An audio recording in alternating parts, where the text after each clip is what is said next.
Hey guys, welcome back to my channel. So as you guys can see, I'm at Bronx Zoo. First stop we made was the Children's Zoo. Now the Children's Zoo is one of the attractions, if I believe so.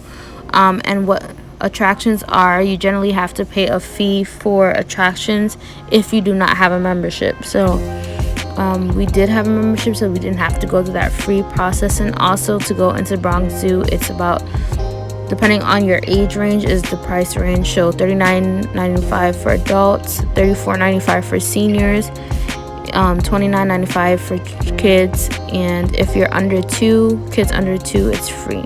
So as you guys can see, this is all the Children's Zoo. Majority of it, you just walk around and there's different animals such as snakes and fishes, anteaters, and just different stuff like that.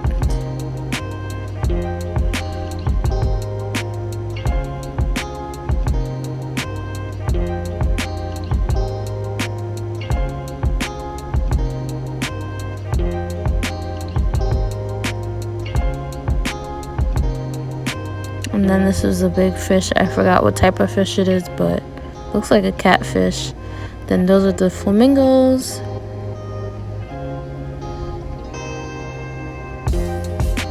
And this is a duck. Anteaters.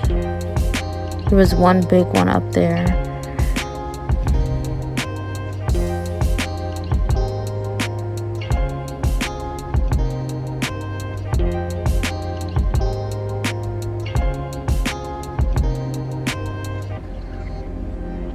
I didn't see the squirrel monkeys for some reason. These are, I forgot what that's called. That's a sloth, though, here. Sleeping, it was sleeping. Those are some porcupines. They also look like they were sleeping too. Rabbit.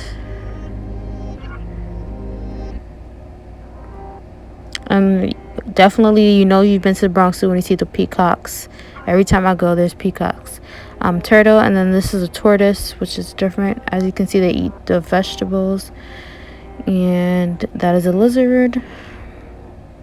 And I forgot what type of foxes these are, but it's a different type of fox. More turtles. A snake. I feel like every exhibit almost has a snake. Okay, this is the part where you can get to pet the animals. I personally never pet the animals. I just pass by it, but that's just me.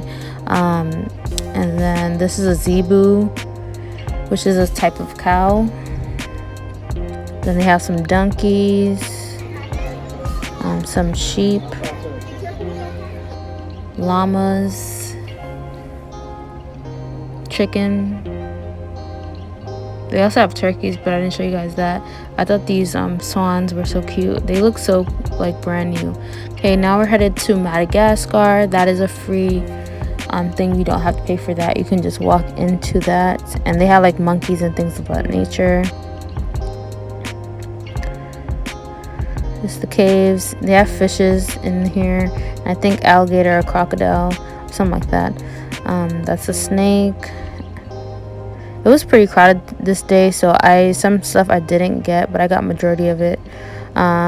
There's some fish again. There's actually a whole bird museum section, but we didn't go to that one. There's a frog in here, but you can also check that as well. And the other thing that I didn't show was some giraffes. They have giraffes as well. These are the sea lions.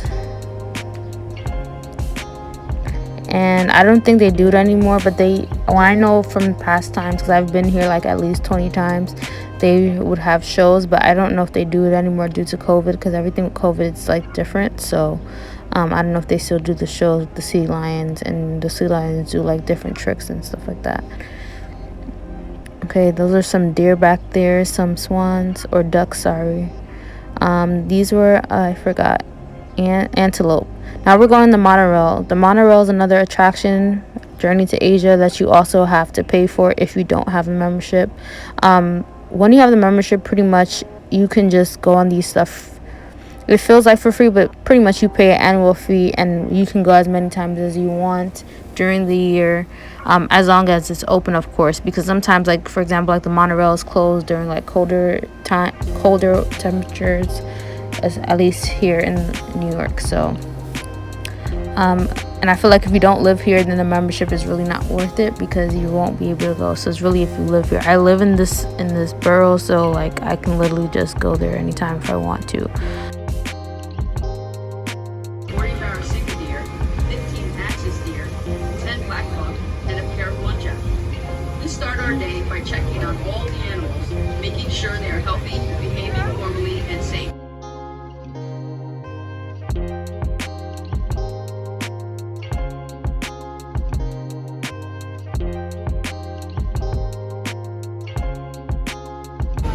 It's called the Mongolian wild horse, also called Schwalski's horse.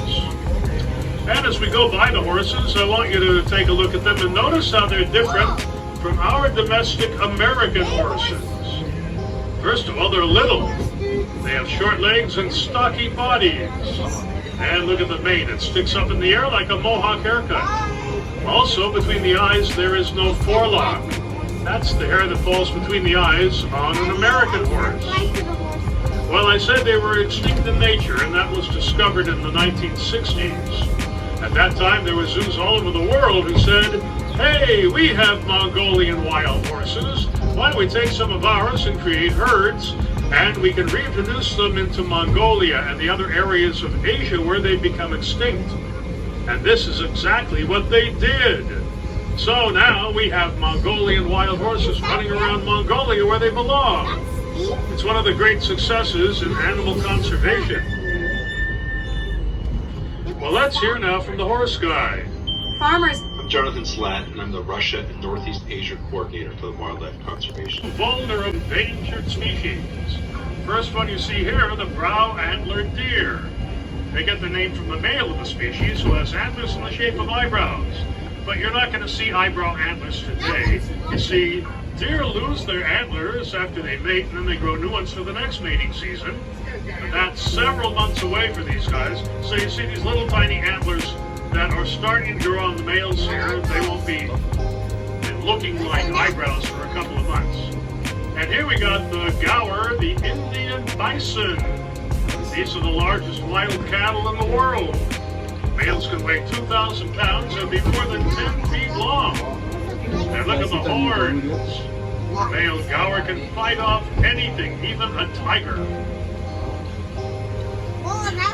What endangers both of these species is you. I don't remember who's out. Isn't that funny? I think it's Josie. I think it's Josie out today, but I don't see anybody. Does anybody see a tiger? You don't? You do? Where? I don't see him. Oh, there he is. He's taking a nap right in the middle of the exhibit. He's lying down, that's why he's hard to see. But he can afford to take a nap, you know, because he doesn't have to hunt for a living. He just relaxes there all day. The tigers who hunt in the wild, they'll go after an animal and make a kill, and they'll sit down and go and eat for days. And remember, see all those white sticks? Well, those aren't sticks. Those are the remains of peacock tails. Injured, but we have a very successful breeding program here. And way over on the other side of the fence, we got Patty the elephant and a loud peacock. Now notice Happy has junk all over her back and her neck and her head, her dirt and hay and grass, and you'll see Patty. And they weigh about 10,000 pounds. They can eat 200-pound water. They do it all with their trunk. Penny the rhino, and I don't see her around here, so she must be at the other end of the exhibit. So let's speed up a little bit and listen to the rhino. Penny's a 35-year-old Indian rhino, and they are highly endangered. There are only about 2,000 of them left in the world. Now Penny exhibit. One's in the back lying down with its one standing up. There are more Sambar deer. And the lighter colored ones are the nilgai antelope. Nilgai means blue bull in Hindi. We don't have any bulls out today. And they're not really blue. But now we're entering the Chinese. His name is Linus, and he's a 5-year-old red panda. Red pandas live in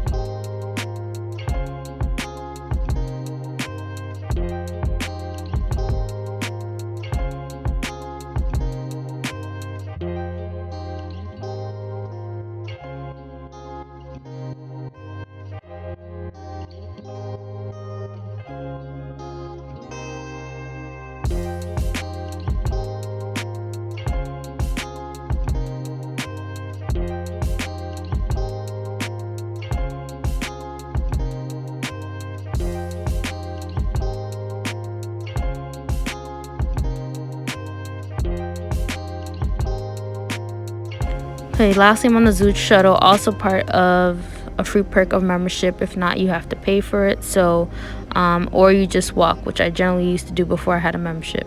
But make sure you like, you comment, and subscribe, and I'll see you guys in the next one.